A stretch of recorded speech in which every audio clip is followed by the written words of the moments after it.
If there's one canned food that has managed to survive wars, economic crises, camping trips, power outages, and countless quick meals, it's canned corned beef. Open a can, fry it with onions, mix it with potatoes, throw it into a sandwich, or simply eat it with rice, and you've got a meal.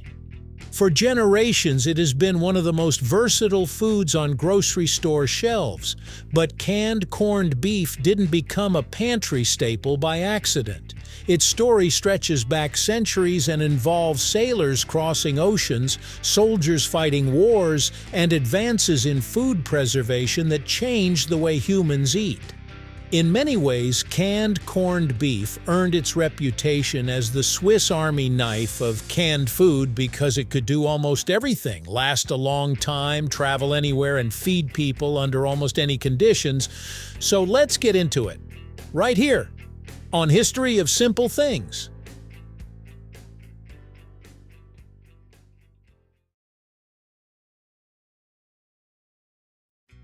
Despite the name, corned beef has nothing to do with corn. The word corned comes from the large grains or corns of salt that were traditionally used to preserve beef. Long before refrigeration existed, preserving meat was a constant challenge. Salt became one of humanity's most valuable tools because it drew moisture out of food, making it harder for bacteria to grow. By the Middle Ages, salting beef had become a common preservation method throughout Europe. One country became particularly famous for it: Ireland. During the 17th and 18th centuries, Irish producers exported huge quantities of salted beef across Europe, North America, and the Caribbean. Irish corned beef became known for its quality and long shelf life, making it popular among sailors and armies that needed food capable of surviving long voyages. However, even salted beef had limitations. It still required barrels, took up space, and could spoil if stored improperly. A better solution was needed. The breakthrough came in the early 1800s.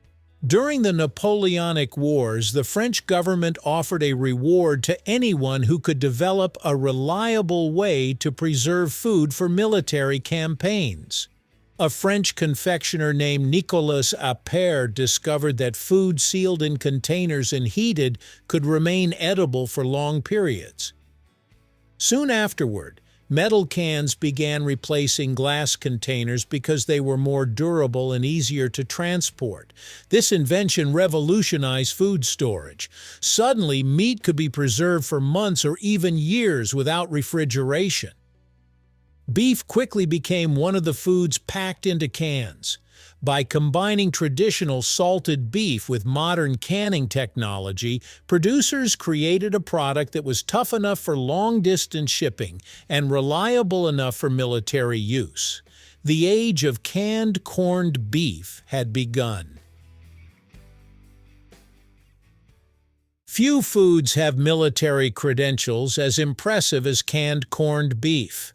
Throughout the late 19th and early 20th centuries, armies increasingly relied on canned foods to feed large numbers of troops. Canned corned beef became especially valuable because it was packed with protein, relatively inexpensive, and could survive harsh conditions. Its reputation exploded during both World Wars. Millions of cans were shipped to soldiers fighting across Europe, Africa, Asia, and the Pacific. During World War II, troops from many Allied nations became intimately familiar with canned corned beef. Soldiers often joked about seeing it so frequently that it seemed impossible to escape. Yet despite the complaints, it provided a dependable source of nutrition when fresh food was unavailable. For military logistics officers, canned corned beef was nearly perfect. It required no refrigeration, had a long shelf life, and could be transported in enormous quantities across oceans and battlefields. Many people assume canned corned beef was produced mainly in Europe, but some of the biggest suppliers were actually located in South America. Countries such as Argentina, Uruguay, and Brazil had enormous cattle industries. Vast grasslands allowed ranchers to raise huge herds of beef cattle, making the region one of the world's leading beef exporters. By the late 1800s and early 1900s, factories in these countries were producing massive amounts of canned meat for international markets. Their products were shipped to Europe, North America, Africa, and Asia. Some of the world's most recognizable canned corned beef brands trace their roots to South American beef production. This global trade helped transform canned corned beef from a military ration into an everyday household product. After the wars ended, canned corned beef found a new role in civilian kitchens. Families appreciated its convenience. Unlike fresh meat, it could sit on a shelf for months or years, ready whenever needed. This made it especially valuable in places where refrigeration was limited or expensive. Around the world, people developed their own recipes. In the Philippines, it became a breakfast favorite, often served with garlic rice and eggs. In the Caribbean, it was cooked with onions, peppers, and spices. In the United Kingdom, it found its way into sandwiches, pies, and hash. In many parts of Asia and Africa, it became a practical source of protein that required little preparation. Its versatility helped it adapt to countless cuisines, earning a place in homes far removed from its European origins.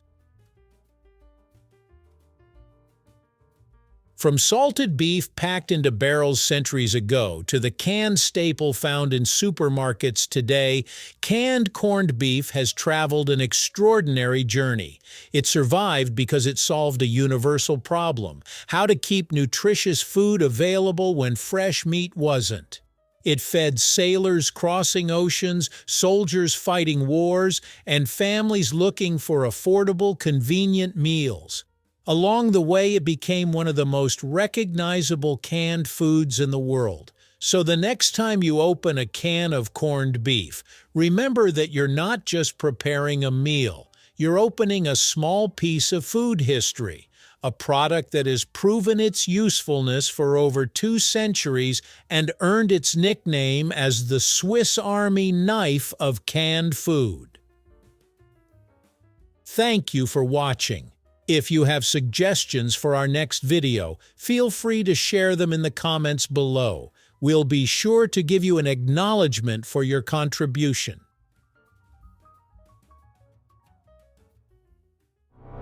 Thank you for joining us on this journey through the history of simple things. Don't forget to like, subscribe, and stay tuned for more stories woven through the smallest details.